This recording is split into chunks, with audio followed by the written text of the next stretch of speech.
هو الملتقى عربي، بس المبادرة عراقية حتى نكون واضحين. يعني مبادرة عراقية، نعم، جهود الأستاذ عصام البدري.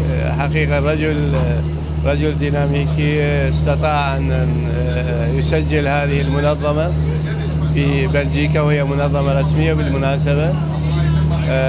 المهمة الأولى هي طبعا التبادل الثقافي والعلمي، فإحنا واعين جدا لهذا العنوان، فما نلتجئ ولا ننحرف بهذا العنوان. يعني لا نذهب إلى السياسة ولا نذهب إلى قضايا أخرى، وإنما نريد من خلال التبادل العلمي والثقافي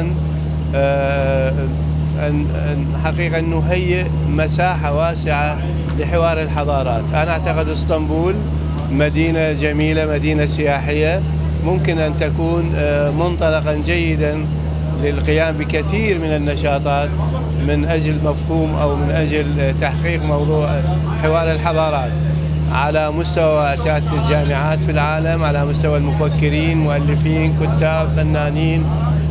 خلينا نقول النخبة. حقيقة نبحث عن النخبة العربية لكي نصل بالنهاية إلى نتيجة طيبة من علاقات إنسانية. وأنا بتقديري هدفنا بالنهاية هو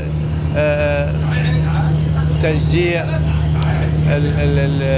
المثقفين بشكل عام ليكون الحوار إنساني بكل معنى الكلمة. دولة الإنسان أعتقد هي الهدف الأول والأخير لكل مثقف عربي، بعد أن تعب العرب من كل التجارب، التيارات الإسلامية والقومية والدينية إلى آخره، بل نبحث عن دولة الإنسان، أي أنسنة الخطاب العربي، سواء كان خطاب سياسي أو إعلامي، لابد أن تكون فيه مسحة إنسانية تخلق حوارا جميلا.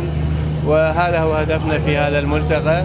وطبعا أقدم شكري للأستاذ عصام حقيقة البدري اللي كلفني بمتابعة أو رئاسة المنظومة في تركيا، وكل الأخوة اللي اشتركوا، وخاصة في اليوم الثاني.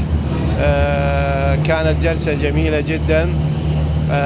رأينا كيف ازدهر الحوار وازدهر الإخاء بين العرب بشكل عام، وهو ملتقى عربي، وخاصة بين السوريين والعراقيين وبقية الدول العربية. تحياتي.